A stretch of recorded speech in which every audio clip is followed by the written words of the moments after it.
It's a thing.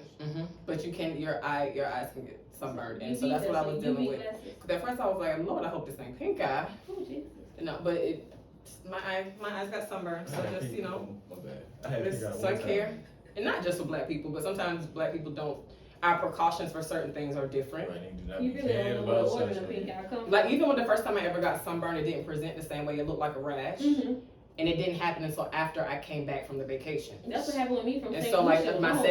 my second day back, I was literally out to eat with a friend, and I was actively breaking out. We were like, "What is this?" And then it wasn't until it started to like peel. When it peeled, it looked like regular sunburn. But I was like, "Oh my God, this is what black girl sunburn look like." Yeah. Look So a little just scared, a little ashy. it was after it peeled, but the first thing was just like a rash out of nowhere. It wasn't, you know how like lighter people, not just white people, but lighter people would just redden. I didn't redden. I just broke out into a rash, and then that rash peeled the way sunburn peels. I never experienced. It was like just like around my line here and on arm. It was really interesting. But this year, sunburned my eye. Luckily, I've never But experienced sunburn. so people take care of yourself, take precautions against the elements. Listen, I was barely making it through work. I was like, just heavy on the melanin. rough. I'm the one view, okay? I'm heavy. That's all You good. got those shit. But anyway, let's go okay, we cricket. focus. Let's What's go up? cricket. We are Let's No go. Labels podcast. What's going on, people? This is No Labels Podcast. I am your host, Willie G. We got Miss Audrey in the building. Hey y'all. We got the Queen. We got Miss Keandra in the building. Hey girl. Hey. Yeah, we chilling. It's a potluck today. It's on Tuesday. It's a different day. It's a middle of the week type vibe. And we just gonna call this "Let's Talk About It." Let's You know talk what I'm about saying? it. It's a lot of stuff to talk about, and as Miss Audrey was mentioning before this, we might as well just go ahead and just get it out the way with it. We ain't gonna be long on this. We just gonna talk about thoughts on Creflo Dollar. I literally just found out about it yesterday on the way to the beach. I didn't look at nothing about it. I saw like a 9-minute clip today. I still haven't watched a full 9-minute clip. So me personally, I don't even know like his, as you were saying earlier, I don't even know his revelation behind. I don't even know why he's saying this yet. I just know when you go on YouTube and stuff like that, like the media got Creflo changed his mind about tithing and all that. So it looked bad, but I don't even know what he's talking about yet. But like, how you feel? I feel like the title was, excuse me, media clickbait. They on clickbait heavy. And here's the thing, to be perfectly honest, as someone who's been in church my whole life, taught in church, and minister specifically on tithing, from different perspectives, I know, and it is a sad truth, but most people won't even look past the title, which is, I think, clickbait, to get a real understanding before forming a very strong opinion. Yeah. And so whatever opinion you had about tithing, if that headline confirmed it, then that's all you needed without hearing exactly what he said or reading the fullness of the article, even though sometimes we don't know how much we can trust different articles. But I was just like, well, I'm curious to know what his revelation is on it, because I know that I have had one too. Yeah. So. But it also can be like, you can kill your witness like that too, because especially if somebody's not mature enough in it. Well, I definitely ain't tithing now. But what do you mean when you say you could kill your witness? You know how some people say don't do something. Let's say if you do something and it's okay for you, but it may make someone else stumble. I understand that. Does she need a mic? Are we gonna be able to hear? So what do you? I'm asking. I guess my question is, what is the action that could cause people to stumble? The stumble is saying that I was wrong for tithing. You can talk. Oh. The teaching behind me, the teaching that I was saying about tithing was wrong. I think I see your point. Yeah. But I also think, like, well, how else do you course correct? Like, there might be other ways, but just coming from a leadership standpoint, especially when it's something like, I know so much of the foundation of this people that I've been leading has been built on this. You just kind of got to go in and be like, okay, and I've seen it in work where you're doing something one way, you get new information, you're like, okay, wait, stop, because you can't. It's disruptive to some level of like, okay, stop, and then to continue, which just stop and course correct. Yeah. So I'm not. I respect how he's gone about it. So, as much as I've seen, which is limited. So. Yeah, I don't really know where he's coming from. I mean, I'm not gonna just crucify the man. No. Hey, okay, he's shaking up the community. Okay, it's a question. You know what I'm saying? What this all no labels is asking the question. Sometimes like, okay, I got this theory. Okay, I never claim to have all the answers.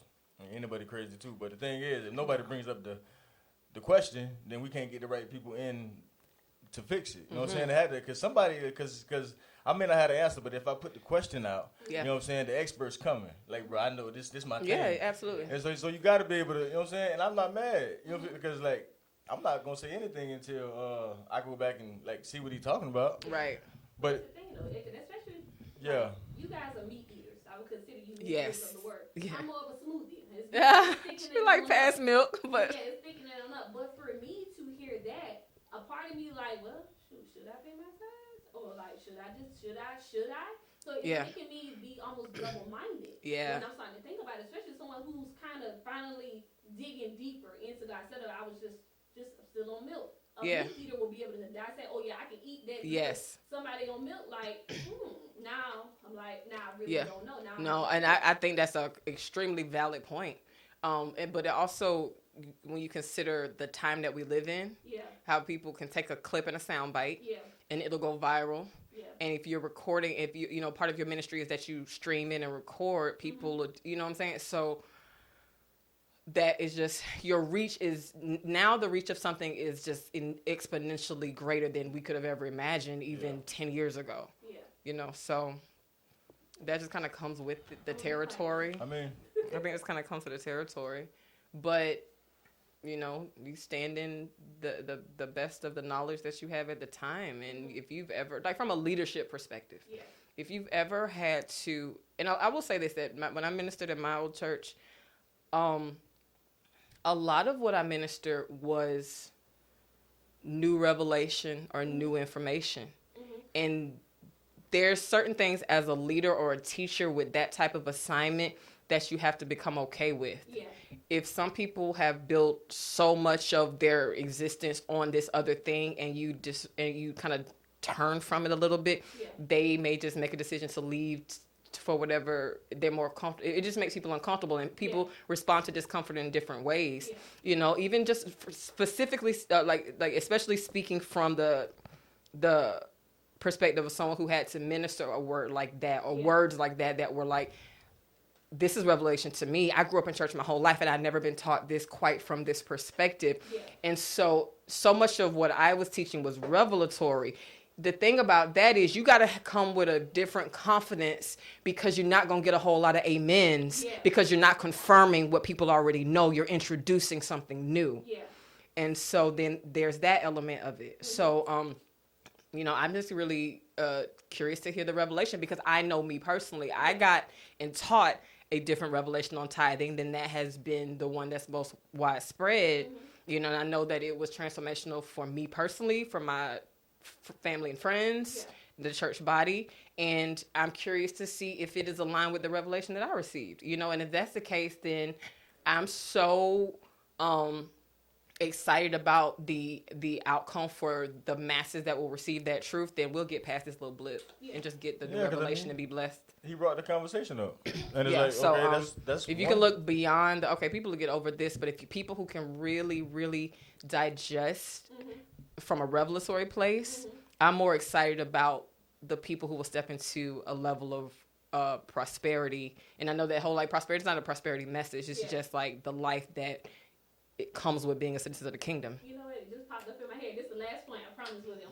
No, she ain't. Go ahead. The last point was, do you remember back in the day they really did put real cocaine in Coca-Cola? Yes. And then they fixed it. Now everybody still drinks Coke. Yes. Could it be like a ripple effect like that? It could be. I mean, you know, we're not going to abolish Coke. We're just gonna. You're gonna change it though. You're gonna course correct. Yeah. You know. But the conversation was but anytime that there is like an abrupt change like that, again, I just know so much of this from my own leadership and my work.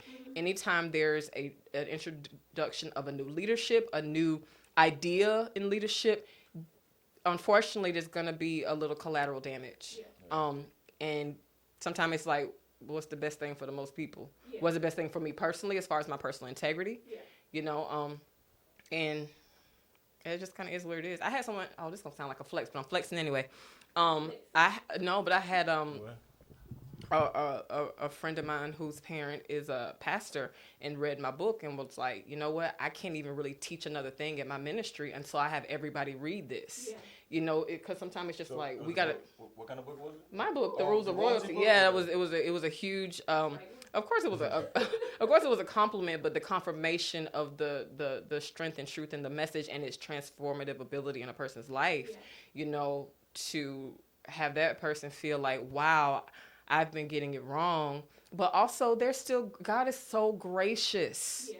And whatever your understanding is at the time, I feel like any parent of young children can see that there is grace for the understanding at the time. Yeah. The grace you give to a 4-year-old is more than the grace you give to a 14-year-old, you know, around picking up your clothes. You know what I'm saying? Yeah. So, the older you get, the more you require. Yeah. So, what you like, you good. I mean, I agree with everything. I just wanted to touch bases on it. For me, it was just like, I like that the question was brought up. And this is like No Labels, where faith meets culture. And coming from a cultural aspect, yeah. Now we gotta make it clear now, because this verifies what a lot of people always believe. Like, we all know church is a hustle. Oh, wait, what? Used in the wrong hands. Let me finish. Okay. Let me get me finished. It's real wolves. It's real people out there and their sole intentions is to hustle. Yeah. You know what I'm saying? Hustle emotions. Yeah. You know what I'm saying? And it's like, we know that. We know it's real wolves. Yeah. And how church set up is based off it's based off emotions. Yeah. A lot of it. You know what I'm saying? Well, religion is based off emotions. Yes. And I'm not saying church is hustle, but I'm saying it can be used. You put it out there in a perfectly timed soundbite. I'm just saying what from a cultural aspect, what a lot of people believe, and especially like a lot of people, like, you know what I'm saying, African American. You hear it everywhere. Yeah. So it's like, now that this is brought up, okay, you got that side. They're gonna be saying, I always knew it. I told you this and that. So it's like, now that Creflo brought it up, now we need real clarity. You know what I'm saying? So now the experts come to the table and be like, this is what it is. Yeah. You know what I'm saying? Like, for me, I never had a problem with tithes. You know what I'm saying? But I'm like, because I understand certain principles, but that's a deep dive. You know what I'm saying? I ain't gonna go there, but it's good that the conversation is brought up. Yes, I'm grateful. You gotta. From the perspective of my own revelation, I'm grateful for this moment. Yeah. Because if it moves people closer into relationship with God as it relates to their money and their resources and how He provides, then I'm okay. You know. But it's also could be shining a light.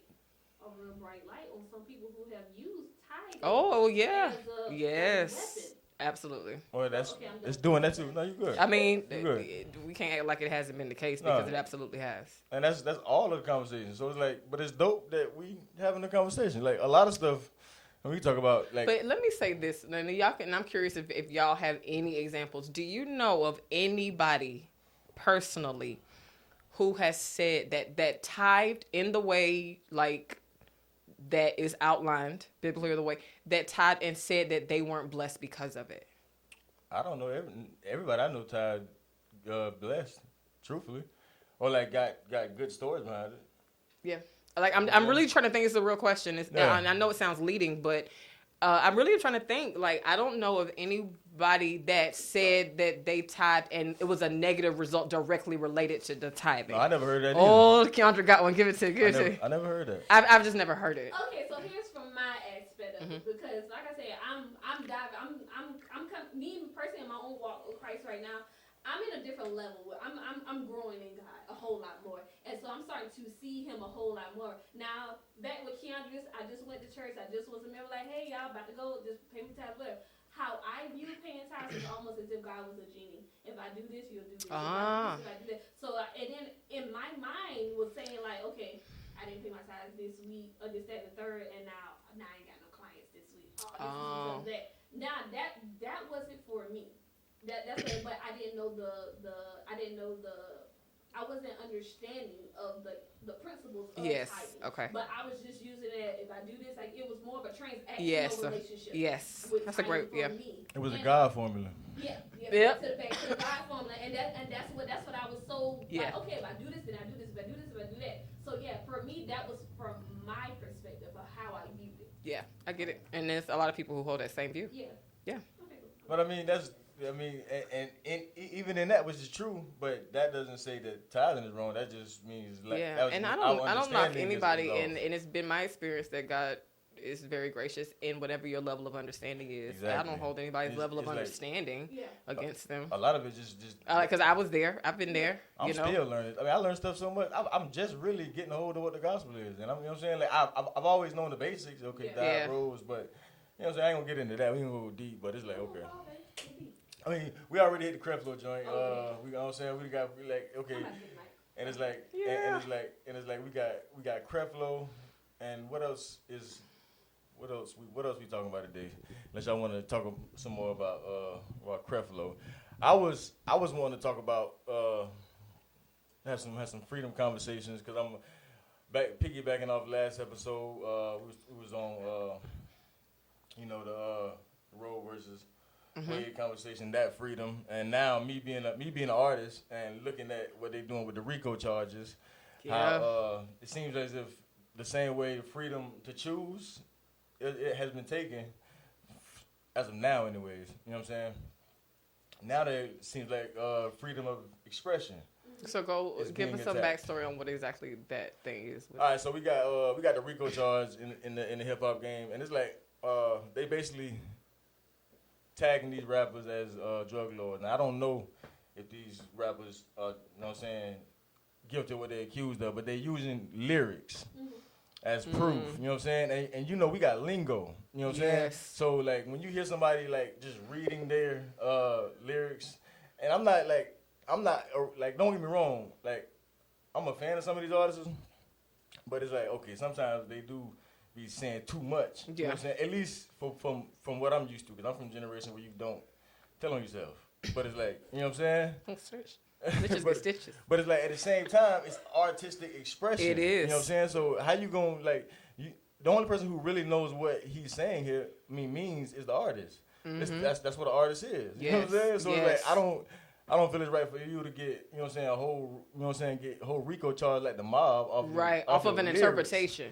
Yeah, off what you think I mean. You Right. know what I'm saying? So it's we on a slippery slope as a nation with a lot of different things in the name of free speech. Speech is getting more and more stifled. And I'm like, people write in new languages every day. We get people are living in buzzwords. Yeah.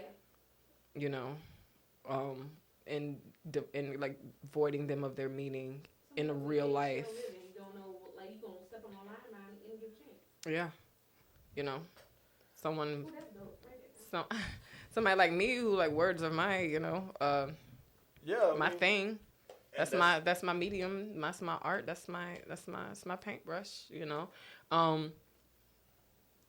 it's almost like just the attack on expression and freedom of expression through words, through artistry, the nuance. We're losing so much nuance. Listen, y'all. Think about comedy. Listen, I could talk comedy all day. Real quick, don't you guys Think about think comedy. this is like? Have you guys watched Hunger Games and? Oh yeah, and I actually just watched it. Isn't it kind of? It feels like society is kind of shaping us into that. Yes.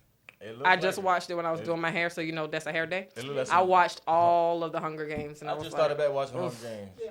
And that's why No Label he had a little quote in there that it was crazy because he was like, oh yeah, you did. Hope, you talk about hope, yeah, you talk about hope, and he was like, a spark is fine as long as it's contained. Yeah. You feel what I'm saying? But I mean, catch fire. Yeah, but it's some weird stuff going on. It is. Think about it.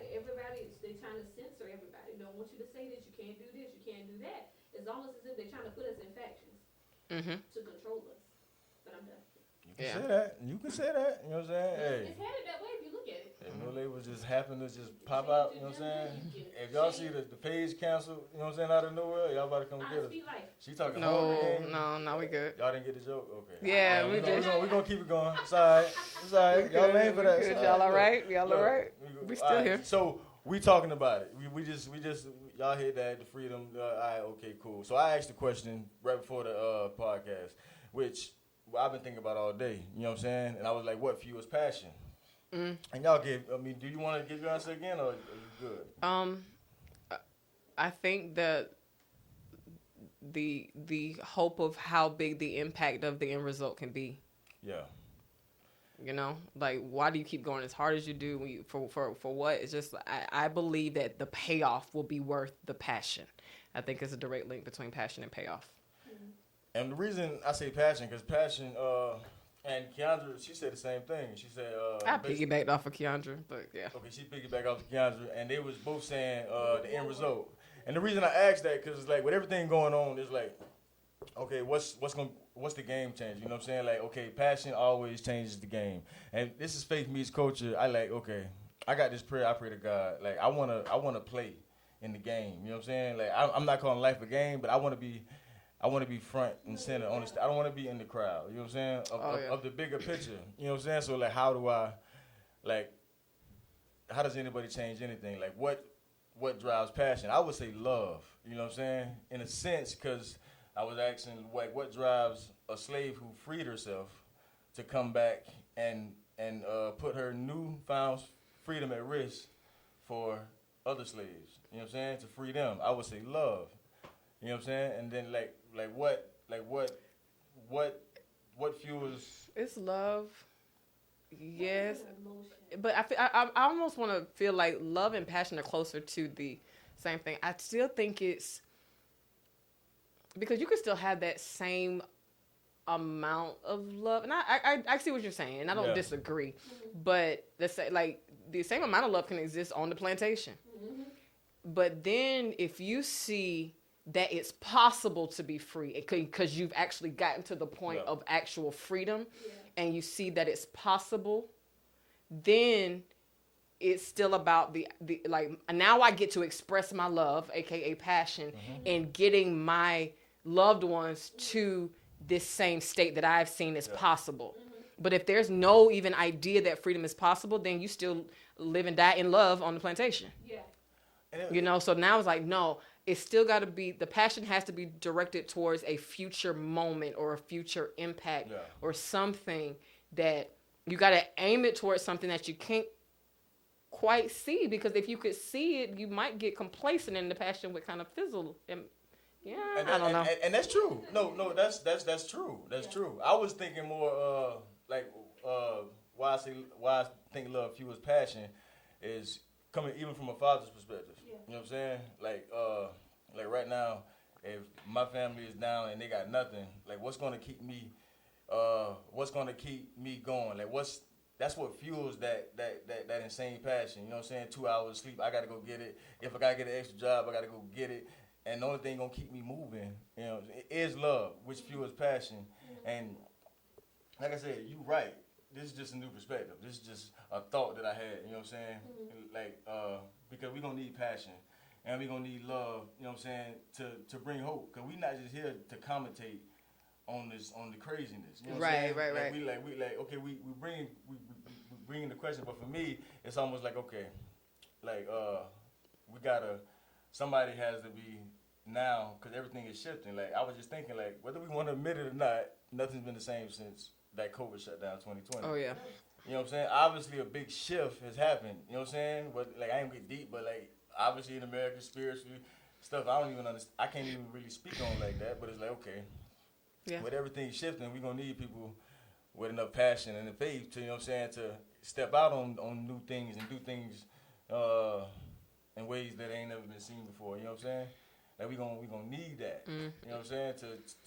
To drive forward in this new, because everything's changed. Everything's going more digital. We got Meta. Yeah. We got, you know what I'm saying, from George Floyd down. So, you know what I'm saying? Jalen Walker. You got, what? Oh, yeah. Jalen. Jalen Walker. That's crazy. Just wanted to say his name. Yeah, that's crazy. And it's like. So, beyond exhausted. Yeah, you really, I mean, you always saying. And the insult on top of all of it is how they always try to justify 60 bullets in a man unarmed. 60? It was 60? 60 wounds in his body, over 90 rounds shot off.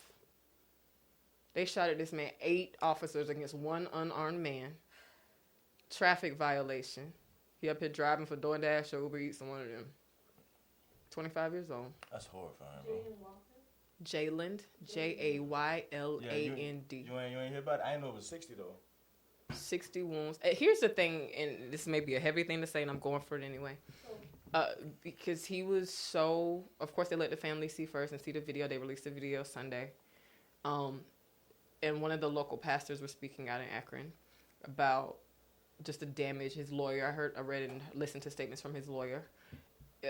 Wounds from literally whole body, but from face down. He's been so mutilated, and I'm like, you know what? It feels like modern day Emmett Till with what. I'm trying to use my words very carefully. I would not be surprised if there are black activists who are encouraging the mother to show the body to the world.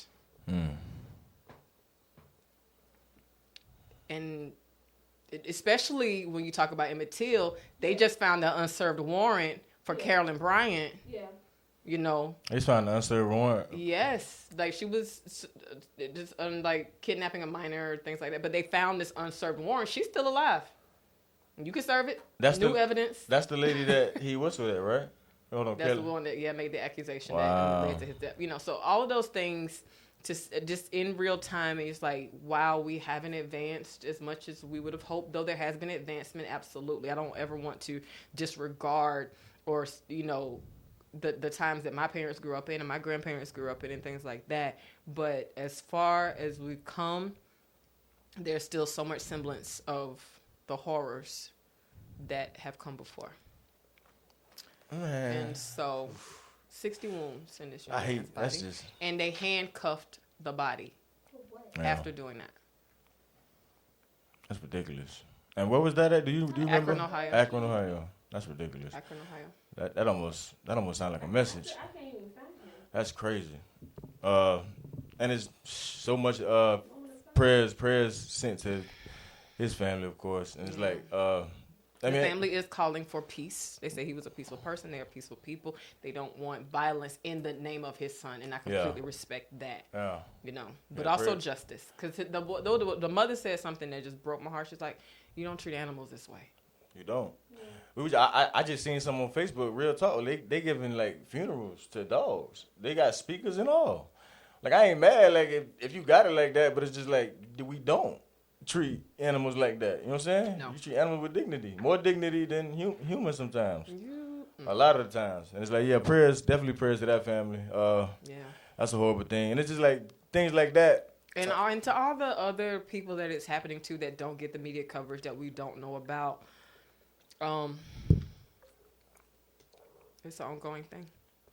And it's scary. It's scary. Like I ain't gonna keep. But it's just like as African American male with sons and a daughter, and it's like wow. You know what I'm saying? It's like raising up sons and daughters. You got to be what's the word? Not technical, but strategic. Mm-hmm. Like I got to teach my sons how to think. Yeah. Not even just I got to teach them how to think when it comes to the law. Mm-hmm. You know what I'm saying? And I got to think when it comes to the neighborhood because they ain't fighting no more. They shooting. Yeah. Right. You know what I'm saying? So you got to know how to move. That's why I'm just like, what happened? Just fight, y'all. Just fight. Ain't no fighters no more. It's like it was better when you fought. You know what I'm saying? Chances are ain't nobody dying at the end of the fight. Or if it gets to that point, somebody will pull you off. But fight it out. Exactly. And a lot of it, I mean, truthfully. That's his culture. It's like a lot of fathers. Shake hands, fight. Shake hands at the end, and win and lose, accept your role in this fight. But then again, you got to think about it. Like we didn't have Facebook. We got beat up. Only people knew it was people in our neighborhood, and that was bad enough. So imagine getting drugged and now you viral. That brings up a point. I heard someone say, and I'm not sure the accuracy of that hit different. This number. To just kind of pivot out of that with all the respect in the world to the Walker family and all those impacted.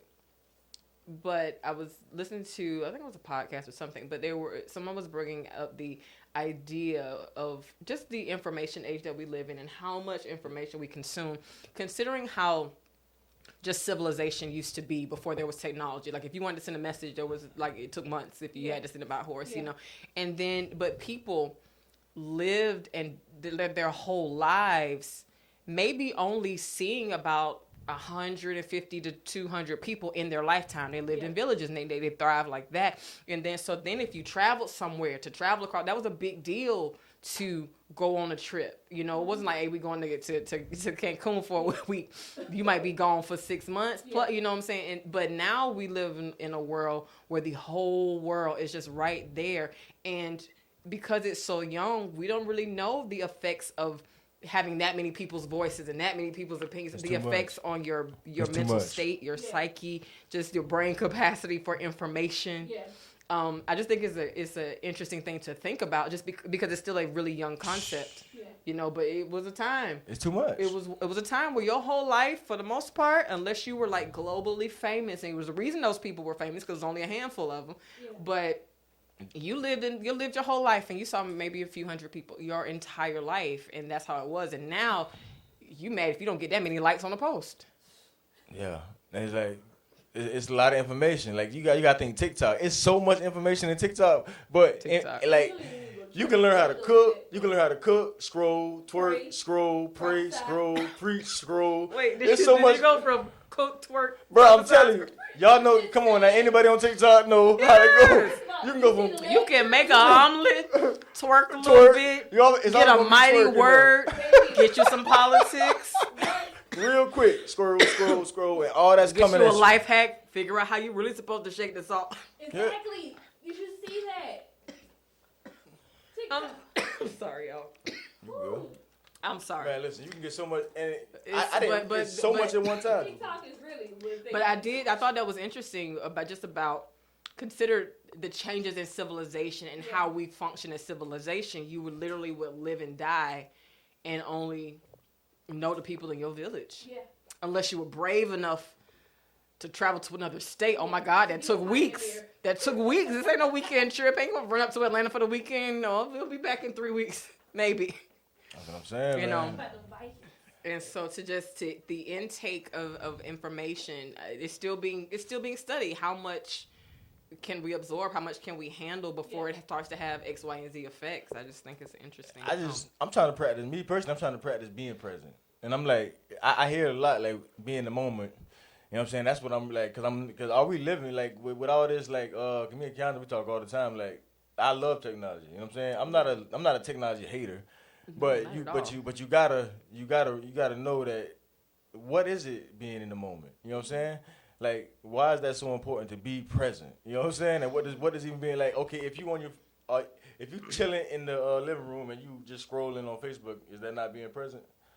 I mean, I got my own answer, but I'm just saying, what does it mean? It depends on it depends on what the moment is. Yeah, it's like, okay, you chilling. If you just chilling and scrolling, that's your present. That's your moment, right? But if you scrolling and your girl trying to talk to you, but you're not in the moment. Then you're not in the moment. And it's usually or if there's something on TV, if you're scrolling and watching TV, then maybe you're not. You know, or if you're on the phone and cooking. Yeah. You know, it depends on what the moment is. I feel like that was a sexist moment because it's usually her scrolling while I'm talking, and you assume that I be scrolling while she be talking.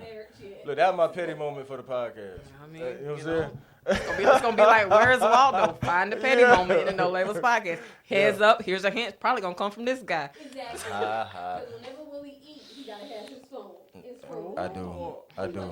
I do. But my mother would say every now and then, she'd just be like, just Audrey, remember that we're human beings, not human doings. If she feels like I get too busy. Wow. She's like, we're human beings, not human doings. And I need to slow down and be. Yeah. And that's I'm interested in. I mean, I done changed a lot. You know what I'm saying? Like I'm nowhere on social media like I used to, and I'm practicing that because I'm a busybody, and I like being busy sometimes. But sometimes it's like you realize it just. I do it because my mind is always focused on something. You know what I'm saying? It's like I like to slow down sometimes. You know what I'm saying? Like the older I get, the more important I realize how important it is for me to actually, like, we went to the beach yesterday. You know what I'm saying? I didn't have my phone. It was just chilling. And then I got all these memories, my daughters, my sons, my wife. And I got one daughter. I do got one daughter. I got one daughter. Oh, was there an announcement? Was there an announcement? No. Is there a special announcement on the podcast? No. Or Keandra like, no. I'm just realizing like how important it really is, like to enjoy stuff like that. You know what I'm saying? Because like I'm goal oriented and I like it. I don't like a lot of dead time. You know what I'm saying? I like to chill after I do a little something. Mm-hmm. You know what I'm saying? Like it got to be like I go on vacation, but I'm gonna just rest during the day. I like because idle mind is the devil's playground. Like if I ain't got nothing to do, you know what I'm saying? Then you go wandering. So I'm like that, but I also it's hard for me to slow down. That's why I tell Keandre, like, if you can do anything, just help me be balanced. Like, help me be human. You know what I'm saying? Because I like the work. You know what I'm saying? And I know there's a lot of people out there like, especially now. Because, like, okay, what does it really, like, okay, what do you really want? Okay, I know what I really want. And I know what it's going to really take to get it. You know what I'm saying? Like, the real sacrifice. And I can't, like, you can't go up off me. Like, it's levels to it, like, as an author. You know what I'm saying? I'm not an author. I do want to write a book one day, but I don't want to be an author. I don't want to. Those are the same. No, because I feel like anybody can write a book, but an author, that's like they write books. You just cursed at me. But I get your point, but I feel like you just cursed at me. Wow. Saying anybody can write a book. But I feel anybody can get a book out there. See, there we go. It ain't got to be good. Sorry. It ain't got to be good. It even does if I'm going to read it. But it's like, to be an author is like, that's what you do. You're a writer. You do more than just write books. You know what I'm saying? You're right. You're exactly right. You're a writer. But it's like, we got to, okay, if you plan on doing anything at a real high level, you got to count the cost. You feel what I'm saying? Yes. And it's like, that's what I mean by, like, getting balanced. Because I know what I want and I know the work here. A lot of us, I was there. Like, we in fantasy hustle. You know what I'm saying? You know what I'm saying? It's like, we know what we want to do in our minds and we love to talk about it. But the doing part is absent.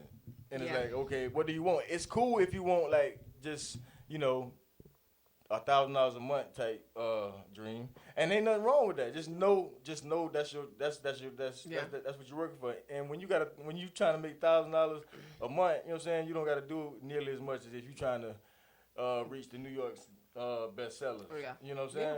Like you could just be right. I like tattoos. I'm writing a book about tattoos. I'm not trying to. It's just something I like. Or you can aim to actually have an actual impact, actual career out of being an author. Not just writing books, but being an author. Yes. You know, so it's different. I receive all that. Thank you, sir. You know what I'm saying? Oh, I already know where you're going. Just know I was here at the, not at the beginning, but at least mid stage. I was here. So you know what I'm saying? It's still pretty early. So it was like, or maybe I'm further along than I think. Ooh. It's like how you keep balance. That's when it comes to, like, okay, that's when it comes with being in a relationship. Like I'm gonna throw relationship in this because, like, if Keandre couldn't take the hustle and bustle of what it's gonna take, you know what I'm saying, and like not take but be able to be with me because everybody got non-negotiables and we got negotiables. So I'm willing to bend, but there's certain things I'm not willing to negotiate. And I was told one is purpose, okay, and it's like, okay, look, this is my life for a little while, you know what I'm saying, or this is our schedule, and we make it work. We still find time for each other. You know what I'm saying? It wasn't always easy. Did it clash at times? Yeah, of course. But it's like at the end of the day, like relationship got a big, like who you choose to be with. If you choose to be with anyone, like you have to choose someone that understands your purpose, and vice versa. Yes. Like I can't get mad at Keandre, which I have. I've been petty, but I can't get mad when she has a whole day, like 4 days straight, full of clients. She's a hairdresser. Yeah. You know what I'm saying? And it's helping the team. And that's success. Yes, but it's like everybody couldn't handle that. You know what I'm saying? So it's like choose wisely. You know what I'm saying? Yeah. Choose wisely. I love how you just did that public apology. I appreciate that. I love you. They're so sweet. But I mean, how you feel about relationships and purpose though? I think everything in the world comes back to purpose. But yes, in relationships, I think that you need.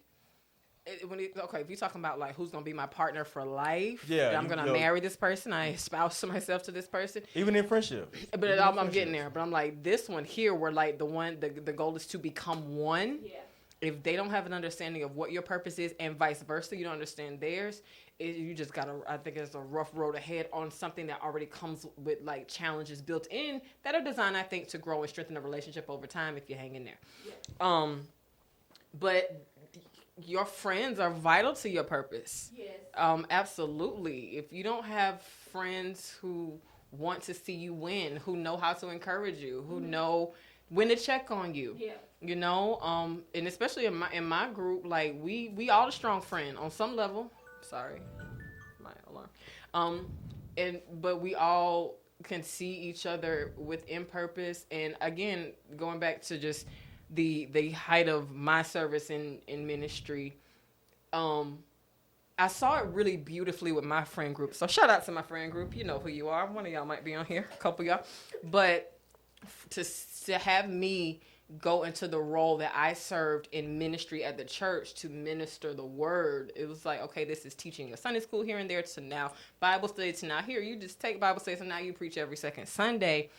And these are still people I hang out with, you know, but to still be able to receive from me from an authority in the house place and have that. But then also, we can still kick it and, you know, that. But then also understanding that, my homeboy is my praise and worship leader, but during the time of praise and worship, we defer to his authority. You know, if one of my homegirls is a powerful intercessor and she's got a word in that space, we respect it. You know what I'm saying? So there's a respect for, hey, my friend is good at this, and now one of my closest friends in life, Tremaine Jackson, but he was always like, nah, support your friends, and he's like, and tell your friends when they do good stuff. He was like, if your friend is a good writer, let them know that you think that too. It's like, nah, you know, and hype them up. If you think that they are excellent in event planning, shout out to Majestic Events LLC, my homegirl Sharita, you know. If you believe that they are good, shout out to my girl Dom, Lush Tresses. My friends out here doing stuff. My friend Sandria, my friend John Fulton over there killing it in the higher education space. You know, and when we win, a win for one of us is a win for all of us because we are connected in the understanding of purpose. And, you know, honestly, with I don't want to know what my journey would have been like to certain things without the friend group that I have. You know, without the parents that I have, without the pastors that I had on this road to purpose. It's all intentional. So every relationship, you know, the way I lead my team at work, you know, all of these different things show up. But it's everything. That's heavy because that's something that I'm learning right now, especially in my walk for purpose of where I am right now. I love my friends. Don't get me wrong. Them my dogs. But I had to realize that I had to cut off access to me because I was being drained. I love them, don't get me wrong, I do, but I was not getting fed.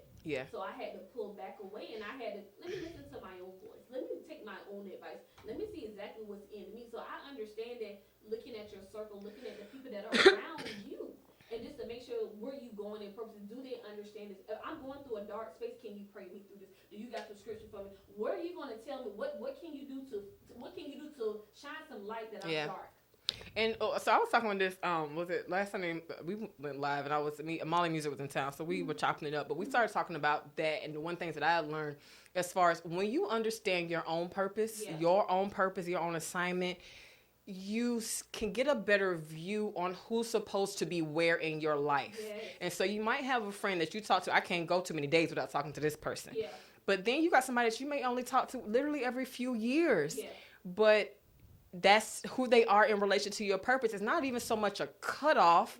It's this is their role. I only need every so often with them. And if I overdo it, it could be damaging. But it don't have to completely, but you just start to see how everything aligns, but especially relationships. You know, you start to see who can you who was just like, you know, you were great for where I am now, but you're better. Like for me, I always grew up, like I was in like organization, like cheerleading. So it was all women with that. But I like my close friends were guys and stuff, you know, but there was a different need for me to have female friends when I went through my pregnancy. You know what I'm saying? Like all my guy friends kept their ranking in my life, but this situation demands these friends to be first and foremost and prioritized because of this situation. You know what I'm saying? And when you have the purpose and you can see how people fit in your life, it just makes it easier, and there's less hard feelings when you haven't talked for a while. You know, it's less like, oh, I had this person tripping, they acting funny. No, maybe they just living life and life got a little tough. You know? You know, right. Or maybe they're advancing and you're really just kind of standing still. And if you were moving forward too, y'all be still right there together. Yeah. But like if you got friends, and I think you should be this person, and if you got friends like this, learn from them. You got some people's like, I'm your friend, but I gotta keep going. Yeah. I want you to come with me. Yeah. But I understand where I'm going and I can't not go. Yeah. Even if you decide not to come, I love you. I hope I can visit, you know what I'm saying? But like, and if you do decide to catch up, I'll be waiting for you when you get here. Yeah. But I cannot put my journey on hold because you're not ready to go. Yeah. But people at halftime, like you just gotta know what people are looking at. That's what that's what helped. I think that's a lot of people offended for no reason. Because you got a lot of people like thinking that certain people should support them, and it's like it's not that. Now some like maybe a small percentage out of that is out of hate. You know what I'm saying? But but when it's on a lower level, a lot of times they just don't see it like you see it. Like, Right, and you that's see, okay. Yeah, and that's okay. Like It I don't ain't gotta their hate thing. you. I don't gotta hate you for that. You know what I'm saying? Of course, yeah. Okay, now. Okay, like I don't hate nobody for like pod. Whoever watch it, I enjoy it. They tell me about it, Yeah. and I don't trip. You know what I'm saying? Because I'm like, okay, you don't see this pod. It's all right. That's not your lane. Now, I get news tomorrow that I'm on BET. You know what I'm saying? You're not getting the check, but I still love you. You know what I'm saying? It's like okay, and vice versa. Going forward, it's like you got to stay out of the fence and you got to be realistic. And like, okay, stop cutting good people off. You know what I'm saying? Like, I just put them like, okay, they don't want to be in that whole lane you in right now, but they still your peoples. Yeah. Y'all still got history. You know what I'm saying? Okay. And to talk about a little bit off, but to talk about that moment of where you feel like you should cut somebody off, this may not be true all the time, but a lot of times that's driven by an offense. Or like, well, they didn't reach out. You know what?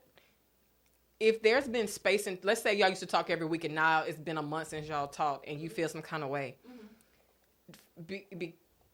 maybe they're going through something too because you ain't reached out to them either. Now, if they've been dodging your calls and don't answer, that's one thing. But if there's been no communication, how is one person more guilty than the other? And that's entitlement. True. Entitlement. Yeah. I had a old friend of mine tell me that one time. I reached out, it's been a while. I was like, wow. And I was so busy and I was doing different stuff.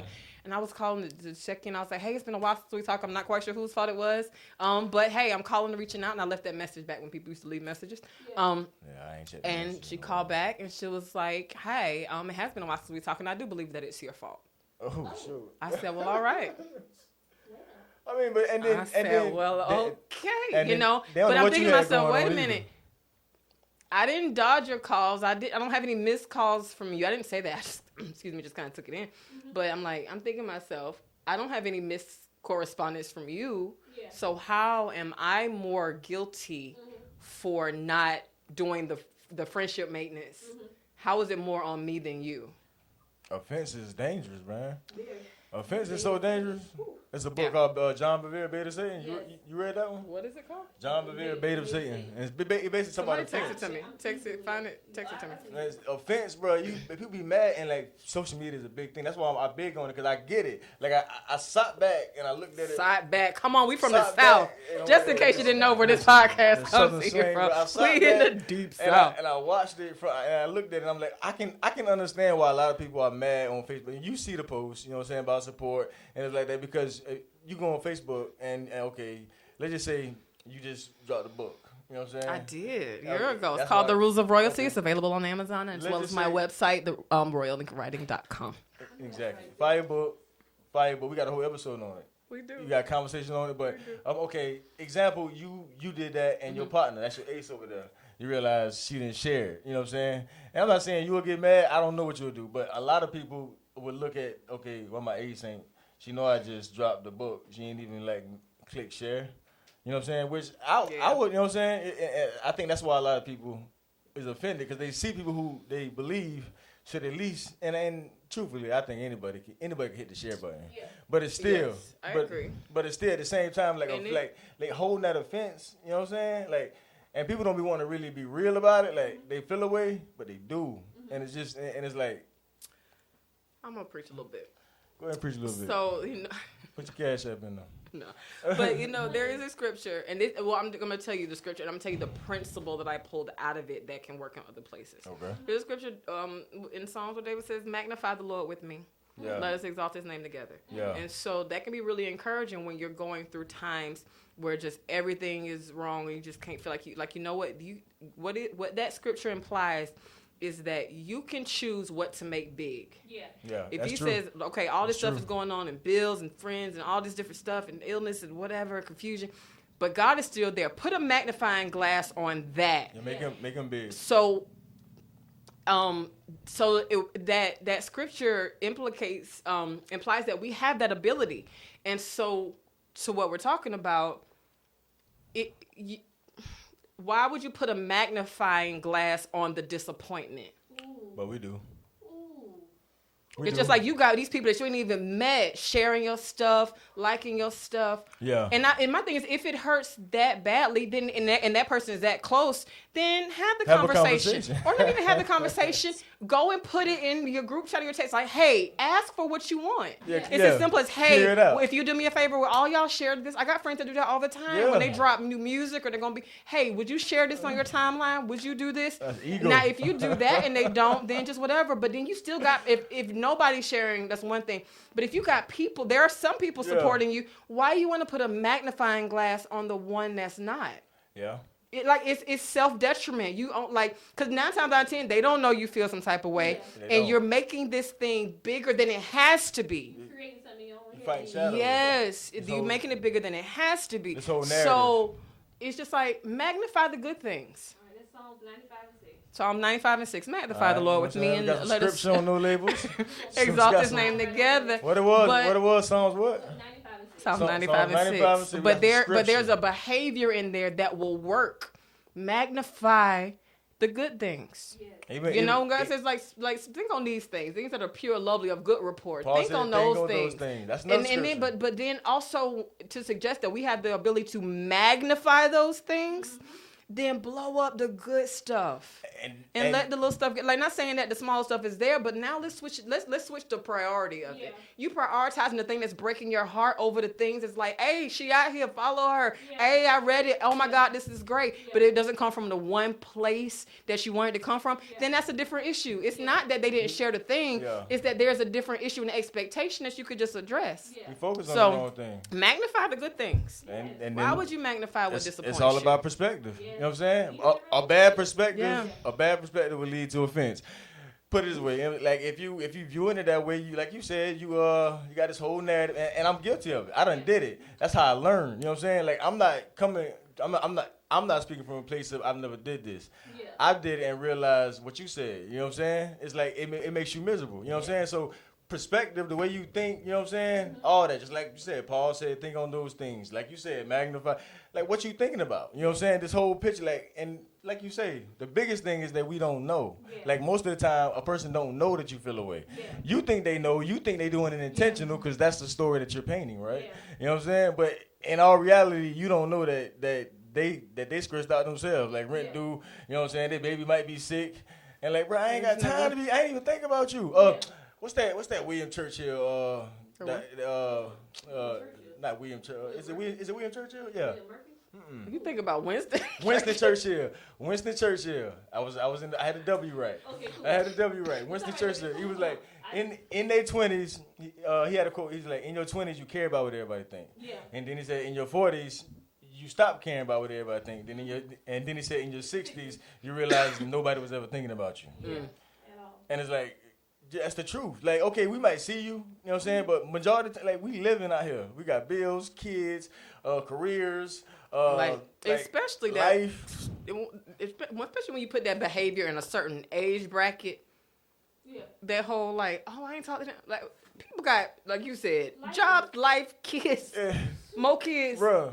it's more crazy. job, more life. And If they ain't checking on you and you miss them, check on them. check on them. It's as please. easy as that. How you doing, fam? And like, hey, we gotta catch up. It's been a while. Yes.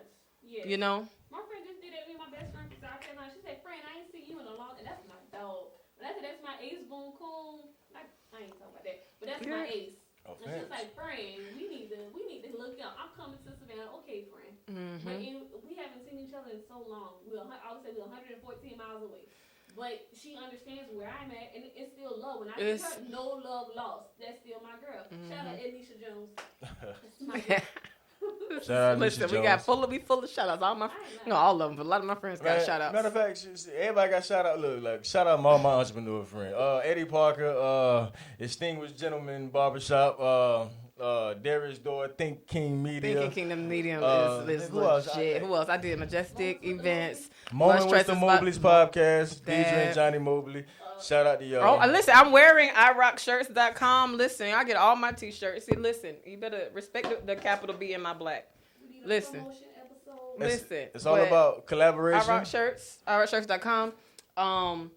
Who else we got? Grace and Mercy. He just did a whole Shout out to Grace I and ain't Mercy. heard from Grace and Mercy in a minute. JB Samson be out here doing his thing. I like his consistency. Yeah, we matter of fact, I like his I'm consistency. setting up an interview for his last project, best ever. Nice. Shout out to him. And it's like, yeah. Listen, my boy Ant Parrish, he out there touring with Dreamville and J. Cole right now. Do your that's thing, fire. man. Oh, Yeah. that's fire. Listen, he's had a very respectable career as a musician. He's from Savannah, but I've support. I rock with him. I always love seeing him win and shine in that way, you know. So yeah, it's a lot of winning out here. Shout out to you too, baby, for being consistent. Listen, Keandra Harris over here behind the scenes can get your hair right, natural hair. Oh yeah, shout out Natural to, hair, braids, Styles locks. by Keandra. Styles by Keandra. Tripping. She did that. I do a little Yeah, work yeah, now. definitely. You find me on Styles Suite. Listen, my personal manager, Zacchaeus Miles, and signed Lux Agency. Listen, if you want to elevate luxury, he's out in Dallas, Texas. That's but- where No Labels began. This how this Yeah. all began. Like But to, allowing listen. people to tell their story. Yeah.